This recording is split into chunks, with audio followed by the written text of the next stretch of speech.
What's up mga ka-idol? So mga ka-idol, nato sa Claveria karon mga ka-idol.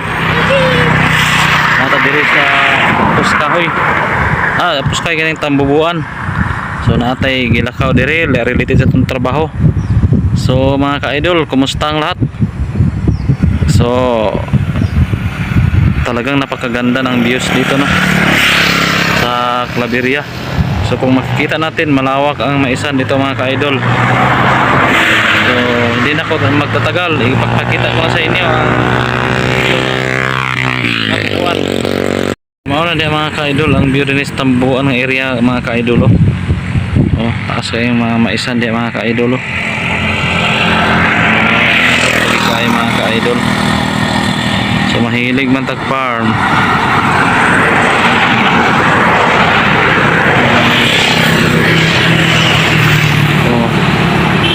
Kita na to mga ka-idol.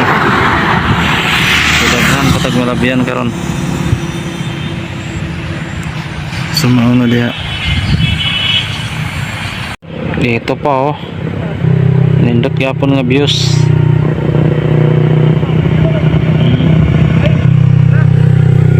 Ulan ni si Matli. Matli na diri nga lugar.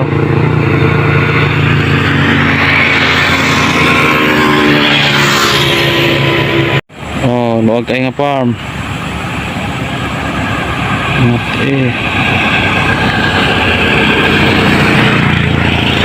Mga idol, naata karon diri sa Malagana area mga ka-idol. So maupod ni ang view sa Malagana mga ka-idol. Makita na to mga ka-idol. Nindot po kaig views diri mga ka-idol. Kargado sila sa panguma. Kaning Claveria, isa po ni siya sa mga source sa utan diri sa Mindanao. So siguro abot na sa tibuok Pilipinas, no. Kaya isa na sila sa mga sumusuporta sa Mindanao, tong Claveria.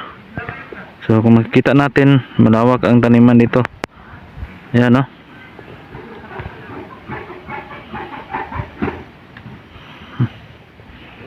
Ayan, sa Malagana ito. Ayan, sabayan dito, Malagana pa rin ito mga ka-idol. Ito. Kita niyo.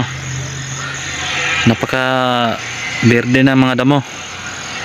At saka doon, may malawak na taniman ng mga saging. So, ayan, kita natin. At saka may bahay pasyalan dito mga ka-idol, hindi pa natatapos. Ito. Pag matapos ito, pwede tayong mamasyal dito mga ka-idol. Hindi ko alam kung anong pangalan nito, pero pag matapos ito, mapag-alaman na natin to. So yan mga ka-idol, may malawak pa itong maisan dito mga ka-idol. Ayan, so dito ko na lang bibidyohan kasi malayo dun. At saka may sibuyas pa dito mga ka-idol. Yan, napakaraming sibuyas, napakalawak ng sibuyasan dito mga ka-idol. Kita niyo mga ka-idol. Grabe kaluwag ilang sibuyasan diri sa Malagana o boundary na sa Puskahoy. So mga ka-idol, hanggang doon na lang ang video natin. So salamat kayo sa inyong paglantas sa akong video. Hope to support my vlog, Jonix Vlog. Thank you so much mga ka-idol. So pauli na ta. Bye bye. Lapdos na po tara ni mga ka-idol.